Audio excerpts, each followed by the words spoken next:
Morning friends. तो आज हम फिर से आपके सामने हैं हमारे इस चैनल के ऊपर। तो आज हम जो पढ़ने वाले हैं, हम हमारा जो पिछला लेक्चर था जिसके अंदर हमने बीपीटी और कन्वर्स ऑफ बीपीटी के बारे में स्टडी की थी, आज हम उससे आगे सिमिलरिटी के ऊपर बात करेंगे, जिसके अंदर हम angle angle angle side side side और साइड एंगल साइड सिमिलरिटी के बारे में हम डिस्कस करेंगे। तो ये वाला वीडियो है, अगर आप इसके बारे में अगर आप पूरा समझना चाहते हैं तो इसके लिए आपको पहले बीपीटी और कन्वर्स ऑफ बीपीटी आनी चाहिए। तो अगर आपने मेरा इससे पिछले वाला वीडियो नहीं देखा है तो आप पहले एक बार उसको देखें, जिससे आपको बीपीटी और जो कन्वर्स ऑफ बीपीटी है उसका जो कॉन्सेप्ट है वो क्लियर हो जाएगा, क्योंकि जो सिमिलरिटी है उसको समझने के लिए आपको बीपीटी थ्योरम आनी ज़रूरी है। तो पहले आप बीपीटी को क्लियर करें, उसके बाद में आप सिमिलरिटी पे, क्योंकि अगर आप बिना बीपीटी का आप सिमिलरिटी पढ़ेंगे तो ये आपको समझ में नहीं आएगा। तो आइए आप शुरुआत करते हैं। आज की जो हमारी जो फर्स्ट थ्योरम है वो है ए सिमिलरिटी, यानी कि एंगल एंगल एंगल सिमिलरिटी। तो इसका जो थ्योरम है वो क्या कहती है कि इफ इन टू ट्राइंगल्स, यहाँ पे मैंने दो ट्राइंगल बनाए हुए हैं ए बी सी और डी ई एफ। तो क्या कह रहा है कि if in two triangles corresponding angles are equal. बच्चों, कॉरेस्पॉन्डिंग एंगल क्या होते हैं कि जैसे यहाँ पर एंगल ए है तो इसका जो कॉरेस्पॉन्डिंग एंगल होगा वो होगा एंगल डी, यानी इसका अगर ये टॉप वाला एंगल है तो इसका भी एंगल यही होगा। तो ये क्या होते हैं कॉरेस्पॉन्डिंग एंगल। या आपने अगर आपने कॉन्ग्रुएंसी पढ़ी और 9th क्लास के अंदर, तो उससे आपको ये चीज़ क्लियर होगी। तो क्या कह रहा है कि if in two triangles corresponding angles are equal, यानी ए आपके डी के इक्वल है, बी आपका ई के इक्वल है और एंगल सी आपका एफ के इक्वल है, देन देयर कॉरेस्पॉन्डिंग साइड्स। तो कॉरेस्पॉन्डिंग साइड्स यानी कि ए बी के कॉरेस्पॉन्डिंग होगी डी ई आपके, ए सी के कॉरेस्पॉन्डिंग आगे आपके डी एफ और बी सी के कॉरेस्पॉन्डिंग होगी आपकी ई एफ।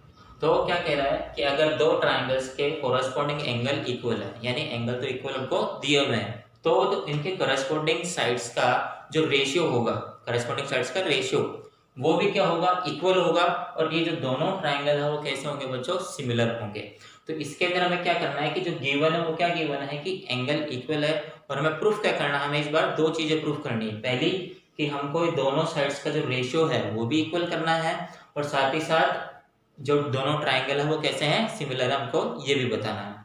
तो इसकी शुरुआत करते हैं हम, आइए। तो सबसे पहले अगर हम जब देखें तो हमें लिखना होता है गिवन। तो हमारे पास गिवन क्या क्या है बच्चों, हमको गिवन है कि दोनों ट्राइंगल के जो कॉरेस्पॉन्डिंग एंगल है वो कैसे दिए हुए, इक्वल दिए हुए हैं।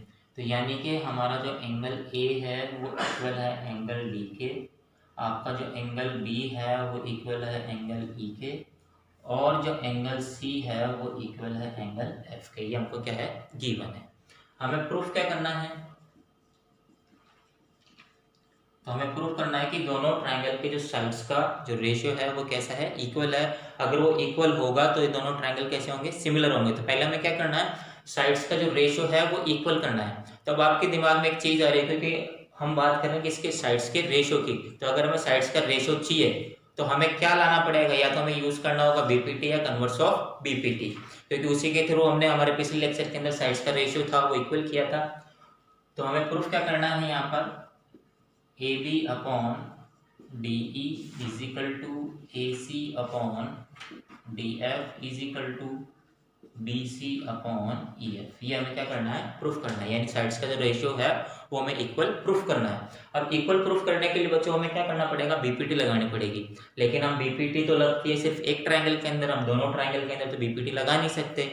तो फिर क्या करें, तो इसके लिए बच्चों में क्या करना पड़ेगा, कंस्ट्रक्शन करना पड़ेगा। तो हम क्या करेंगे, कंस्ट्रक्शन करेंगे। कंस्ट्रक्शन क्यों करें, क्योंकि बीपीटी लगाने के लिए हमें पैरेलल लाइंस चाहिए, क्योंकि जब तक किसी भी ट्राइंगल की दो साइड्स पैरेलल नहीं होगी तब तक हम उसके अंदर बीपीटी लगा ही नहीं सकते। तो उसके लिए पहले हमें एक पैरेलल लाइन चाहिए एक ट्राइंगल के अंदर, उसके बाद हम क्या करेंगे, बीपीटी का यूज करेंगे। तो इसके अंदर हम कंस्ट्रक्शन करेंगे कि आपकी जो साइड डीई है इसके ऊपर आप हम एक पॉइंट लेंगे P, और आपकी जो साइड DF है उसके ऊपर हम एक पॉइंट लेंगे Q। और ये पॉइंट P और Q इस तरीके से लेंगे कि जो आपकी जो DP है वो इक्वल हो किसके, AB के, और आपकी जो DQ है वो इक्वल हो किसके, AC के। तो हम यहाँ से अगर कंस्ट्रक्शन करें तो हम लिखेंगे कि टेक पॉइंट P ऑन आपके DE and point Q on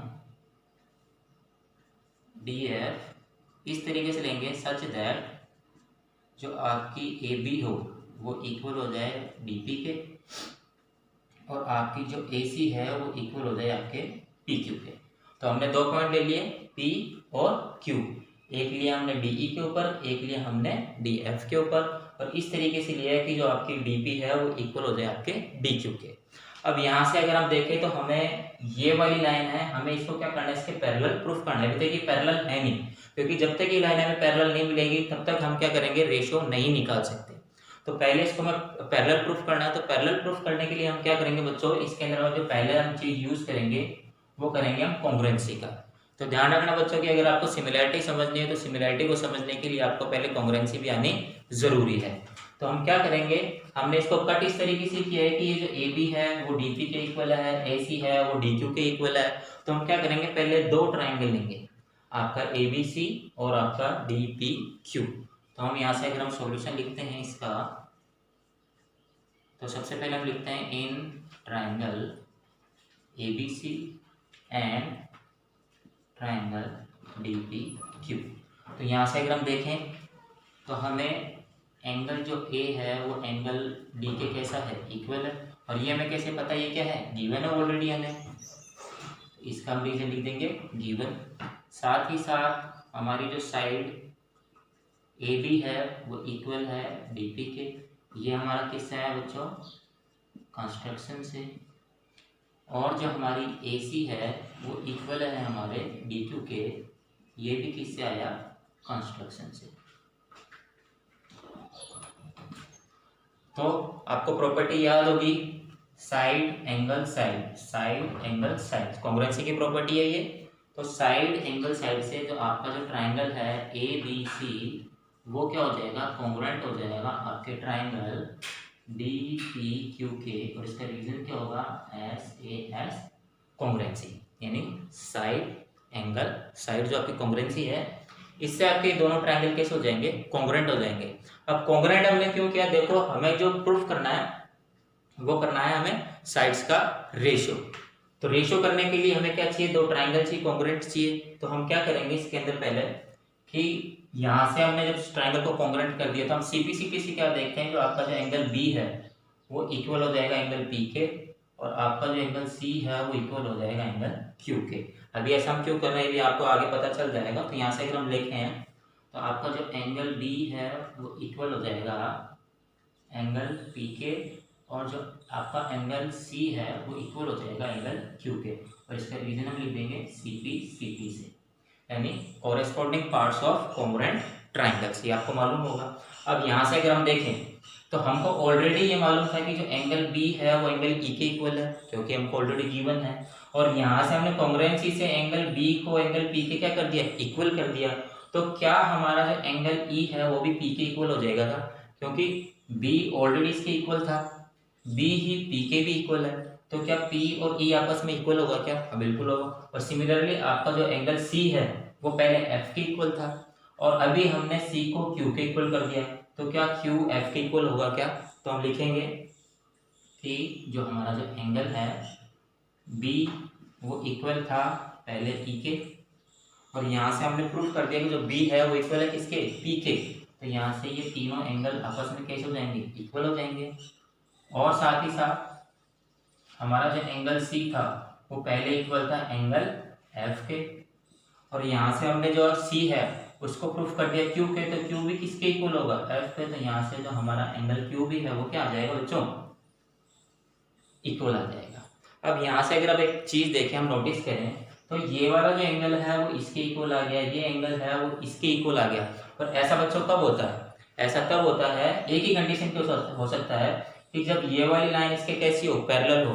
क्योंकि जब तक ये पैरेलल नहीं होगी तब तक ये इसके बराबर नहीं होगा। क्योंकि जो हमने 9th क्लास के अंदर प्रॉपर्टीज पढ़ी थी पैरेलल लाइन की, तो इसके अंदर हमने क्या कहते थे बच्चों, कोरेस्पॉन्डिंग एंगल।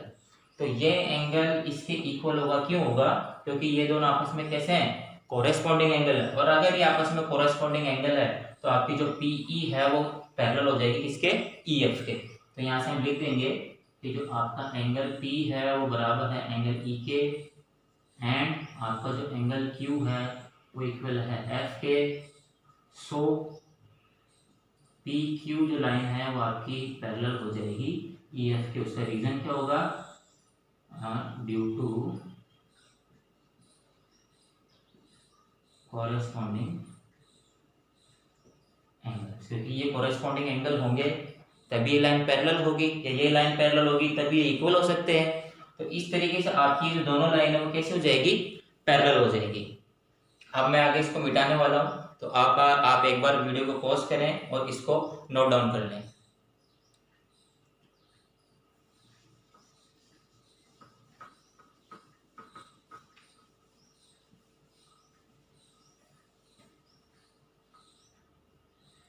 तो यहाँ से अगर हमारी जो लाइन पी क्यू है वो ई एफ के अगर पैरेलल आ गई, तो अब क्या हम इसके अंदर बीपीटी का यूज कर सकते हैं क्या? तो हम इसके अंदर क्या करेंगे? बीपीटी का यूज करेंगे। तो बीपीटी से हम लिख सकते हैं जो आपका डीपी अपॉन आ जाएगा पीई के इज इक्वल टू आपका जो डी क्यू है वो इक्वल आ जाएगा क्यू एफ के। यहाँ पे हम लिख देंगे डीपी टी। लेकिन हमको जो प्रूफ करना है, हमें प्रूफ करना है कि ए बी अपॉन आना चाहिए डीई, ए बी आना चाहिए डीई के। अब यहाँ से हमें ये तो पता है कि जो डीपी है वो इक्वल है ए बी के, ऐसे ही हमारा जो डी क्यू है वो इक्वल है ए सी के। लेकिन प्रॉब्लम आ रही है नीचे वाली, यहाँ पर हमारे पास पीई है और यहाँ पर हमारे पास क्या है? क्यू एफ है, जबकि हमें क्या चाहिए? हमें पूरा क्या चाहिए? डीई चाहिए। तो ऐसे क्वेश्चन के लिए इस कॉन्सेप्ट के लिए एक छोटा सा कॉन्सेप्ट होता है जिसके बारे में एक बार मैं आपको अलग से बताऊंगा। तो इसके अंदर हम क्या करेंगे? हम इसको क्या करेंगे? इन्वर्स कर देंगे। तो हम क्या PE upon D P is equal to Q F upon D Q लिख सकते हैं क्या? हमने जस्ट क्या किया? इनको रिवर्स कर दिया है, उल्टा कर दिया है। अब यहाँ से अगर हम देखें तो हम क्या करेंगे? Add one both sides. हम क्या करेंगे? दोनों तरफ वन ऐड कर देंगे।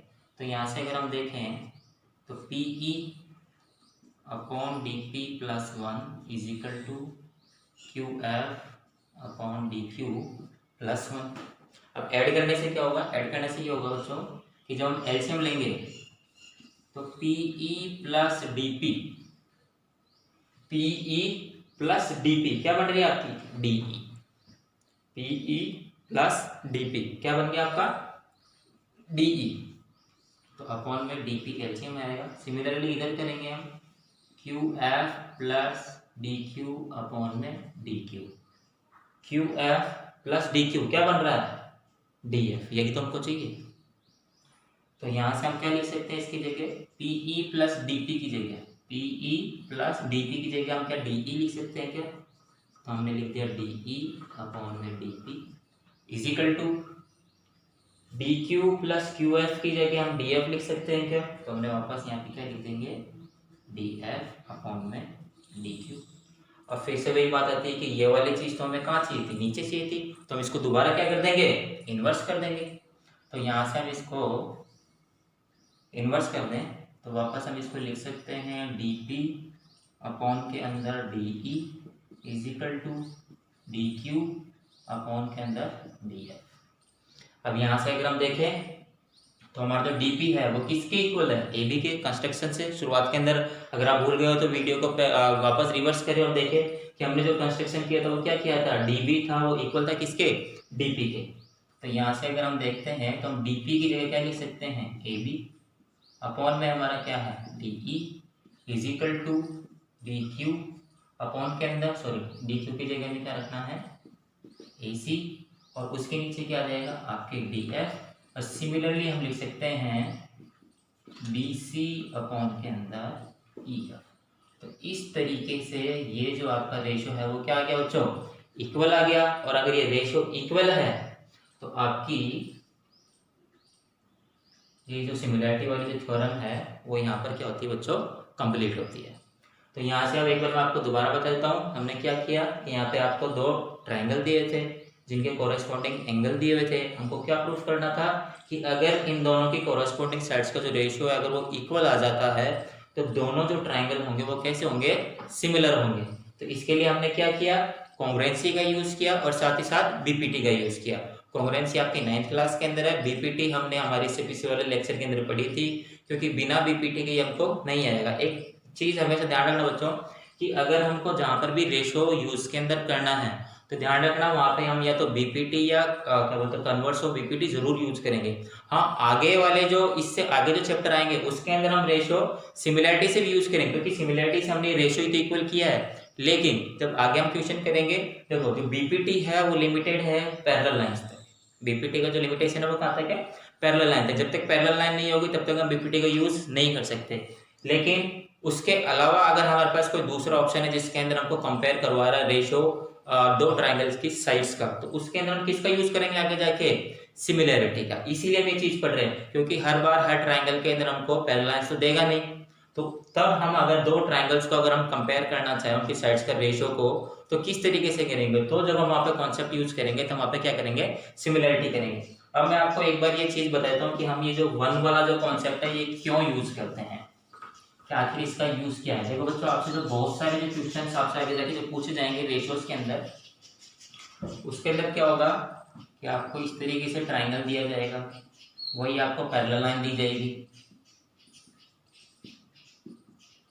अब हो सकता है बच्चों आपको जो क्वेश्चन है उसके अंदर आपको रेशियो दे दिया जाए AP अपॉन में PB is equal to AQ upon में QC। आपको ये दे दिया जाए कि हो सकता है इसकी कोई लेंथ है X होगी, इसकी Y होगी, इसकी Z होगी, और हो सकता है आपको इससे पूछ ले जाए, तब तो आप यहाँ पे वैल्यू रख के ये वाली चीज निकाल सकते हैं। लेकिन अगर हमसे रेशियो पूछ लिया जाए, तो यहाँ से अगर हमें रेशियो पूछ लिया जाए कि AB अपॉन आप PB is equal to AC upon QC कीजिए।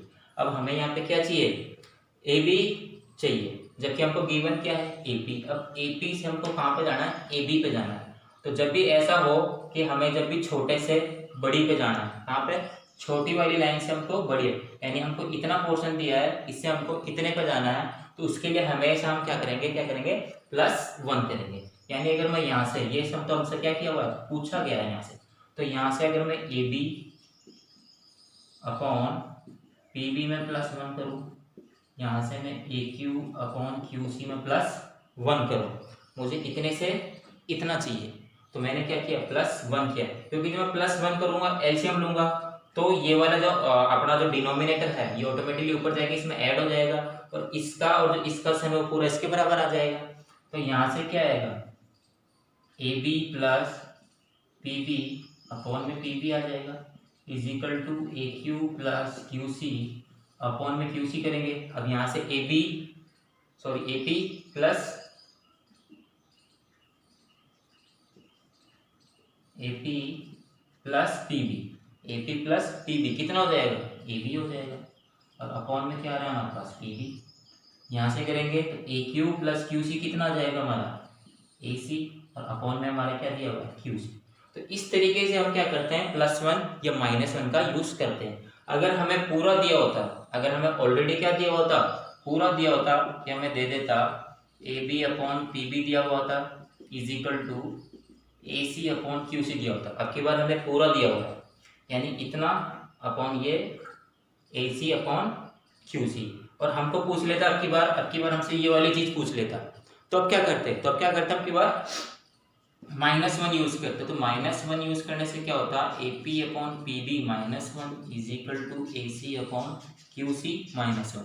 वापस से मैं एलसीएम लूंगा, क्योंकि मुझे अगर इतना पोर्शन चाहिए तो मुझे इस पूरे में से ये वाला पोर्शन क्या करना पड़ेगा? हटाना पड़ेगा, तभी तो मेरे पास ये आएगा। तो उसके लिए मैं क्या करूंगा? -1 करूंगा। तो यहाँ से अगर मैं -1 करता हूँ तो मेरा जो एलसीएम PB आ जाएगा, तो -PB अपॉन में PB is equal to AC minus QC upon में QC। अब वापस से हम देखें, AB में से अगर मैं PB माइनस कर दूंगा तो मेरे पास क्या बचेगा? AP बचेगा, AP अपॉन PB।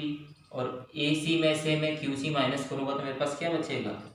AQ बचेगा। तो इस तरीके से एक छोटा सा जो कॉन्सेप्ट है आपके +1 और -1 होना, ये आपके बहुत सारे क्वेश्चंस के अंदर काम में आने वाला है। तो इस कॉन्सेप्ट को भी ध्यान में रखें, साथ ही साथ BPT को ध्यान में रखें, कॉन्ग्रुएंसी जो आपने 9th क्लास के अंदर पढ़ी थी उसको ध्यान में रखें, और सिमिलैरिटी हम यह कर ही रहे हैं, क्योंकि ये सभी चीज़ें जो हमारे आने वाले जो चैप्टर है ज्योमेट्री के, उसके अंदर सभी चीज़ें काम में आने वाली है। तब हम करते हैं हमारी नेक्स्ट सिमिलैरिटी। कर दे।